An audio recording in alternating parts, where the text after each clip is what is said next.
High, কেমন আছো তোমরা? দেখো, রান্না তো আছেই সানডে করে, তার সাথে আজকে যোগা ডে, তোমরা সবাই জানো। তো আমি একটুখানি তোমাদের সঙ্গে সূর্য প্রণামটা শেয়ার করছি। আমি চেষ্টা করি রোজই একটু যোগা করার, সকালবেলা একটু করলে দেখবে মনটাও ভালো লাগবে। তোমরাও কিন্তু অবশ্যই ট্রাই করবে।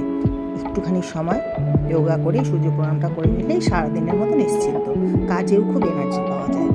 তো আজকে তোমাদের সঙ্গে দেখাবো গার্লিক চাউ, তার সাথে চিকেন ডিমটাও তোমরা দিতে পারো যার যার পছন্দ মতো।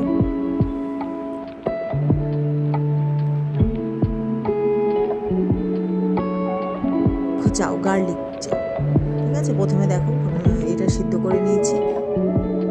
চাউটা একটু গরম জলে নুন দিয়ে যখন জলটা ফুটে উঠবে তখন চাউটা দিয়ে আর ঢাকা দিয়ে দিতে হবে। আস্তে করে নরম হয়ে যাবে, তারপর ওটাকে জলটা ছাঁকনি দিয়ে ছেঁকে চাউটা রেখে দিতে হবে ভালো জল দিয়ে ধুয়ে।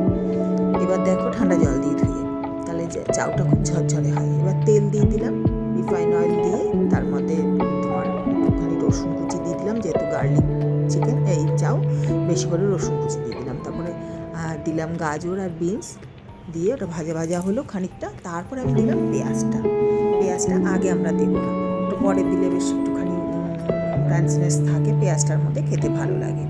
এর মধ্যে ক্যাপসিকামও দিতে পারো তোমরা, আমার কাছে ছিল না ক্যাপসিকামটার জন্য দিতে পারিনি। এবার তোমরা কিন্তু বানালে ক্যাপসিকাম দিয়ে বানাবে, তাহলে আরও টেস্টি হবে। এবার চাউটা দেখো দিয়ে দিলাম, এবার দিয়ে আন্দাজ মতো নুন দিয়েছি, আর দেবো গোলমরিচের গুঁড়ো, শেষে গোলমরিচের গুঁড়োটা দেবো। এবার দিয়ে দিলাম সয়া সস দিয়ে, নুন মিষ্টি তো লাগবে না, নুন দিয়ে আন্দাজ মতো এটাকে ভালো করে ফ্রাই করতে হবে। ফ্রাই করে একটুখানি নামানোর আগে গোলমরিচের গুঁড়ো দিয়ে এটা পরিবেশন করতে হবে। যে গোলমরিচের গুঁড়োটা দিয়ে দিলাম, আমাদের গার্লিক চাউ রেডি। এটা তোমরা গার্লিক চিকেন দিয়েও খেতে পারো, চিলি চিকেন দিয়েও খেতে পারো, আর তোমরা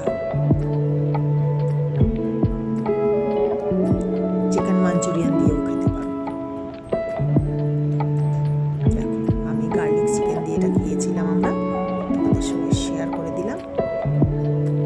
আজকের মতো টাটা, সবাই ভালো থাকবে।